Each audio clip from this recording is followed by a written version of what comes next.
네, 안녕하세요. 구독자 여러분. 뉴스 속의 변호사 뉴변 오늘 인사드립니다. 오늘은 연예계 마약 파문과 관련된 이야기를 함께 좀 나눠보려고 해요. 지난 몇 주 동안 유명 연예인들이 마약 파문으로 상당히 충격적인 소식을 전해왔습니다. 그렇죠? 그래서 오늘은 마약과 관련된 이야기를 함께 좀 나눠보려고 하는데요. 마약 관련 처벌 규정은 어떤 게 있는지, 또 실제로 어떤 식으로 검사가 이루어지는지, 또 처벌 수위는 어느 정도인지, 우리가 어떤 식으로 대응할 수 있는지 좀 이런 관련된 이야기를 나눠보려고 합니다. 먼저 첫 번째 질문이에요. 마약 투약, 실무에서 어떤 식으로 검사를 하는지, 모발 검사, 소변 검사 여러 가지 이야기들이 들려옵니다. 좀 이 부분에 대해서 정변님이 알려주시겠어요? 네, 이번에 문제된 연예인 같은 경우도 다리털에서 마약 성분이 검출이 되었다고 하더라고요. 저도 정말 기사를 접하고 깜짝 놀랐는데, 보통 이제 마약 투약 검사를 할 때는 소변 검사를 하거나 모발을 채취해서 흔히 우리가 국가수라고 부르는 국립과학연구소사원에 보내게 됩니다. 그래서 거기서 이제 의뢰를 해서 결과를 받아보게 되는데요. 소변 검사 결과나 모발 채취 검사 결과가 마약 투약 여부를 밝혀내는 데 있어서 가장 중요한 핵심 증거가 됩니다.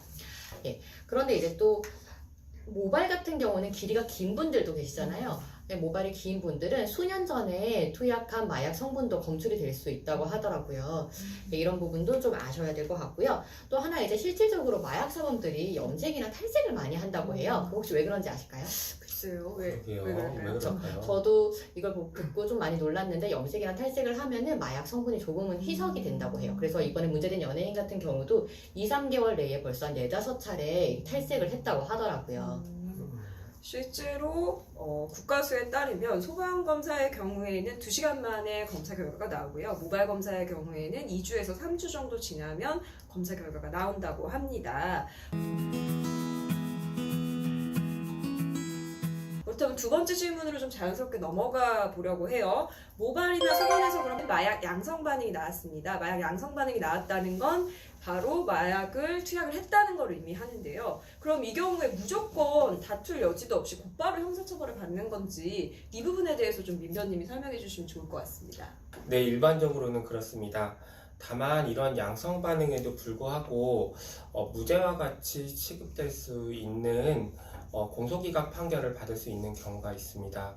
그 이유는 왜냐하면 형사소송법에서 검사로 하여금 공소사실을 특정하도록 규정하고 있고, 이러한 공소사실의 일시와 범행의 장소가 특정이 되지 않는다면은 공소기각 판결을 하도록 규정하고 있기 때문입니다.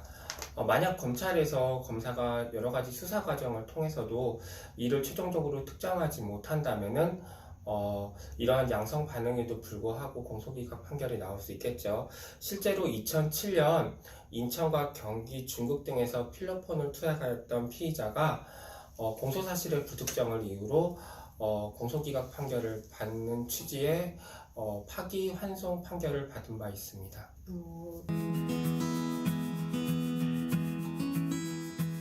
네.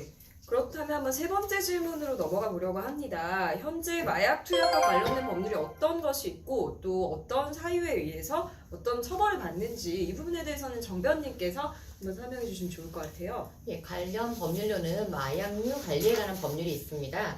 이제 마약을 투약을 하는 경우, 그리고 투약은 하지 않더라도 단순히 소지하고 있는 경우, 마약을 판매하는 경우, 마약 거래를 알선하는 경우 모두 처벌을 받게 되는데요.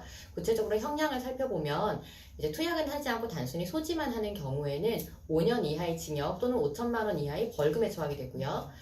판매를 하거나 알선을 하거나 실제로 직접 투약을 하는 경우에는 10년 이하의 징역 또는 1억 원 이하의 벌금에 처하게 됩니다. 또 하나 또 주의하셔야 될 게, 해외여행 같은 경우 가셔가지고 마약을 조금 국내보다 좀 더 손쉽게 구하는 경우가 있는데요. 그래서 국내로 밀반입하게 되는 경우, 특히 이렇게 수출입 거래와 관련된 마약 범죄와 관련해서는 형량이 아주 높습니다. 그래서 이 경우에는 상황에 따라서 무기징역도 가능하고요. 5년 이상의 징역으로 규정이 되어 있음을 유의하셔야 할 것 같습니다. 네, 맞습니다. 현행법상 상당히 무겁게 처벌이 내려지고 있군요. 그렇다면 현행법상 어떤 경우에 마약으로 이게 인정이 돼서 처벌이 되는지 좀 미리 알고 있어야 우리가 대비할 수 있을 것 같습니다. 그래서 이 부분에 대해서는 민변님께서 얘기해 주시죠.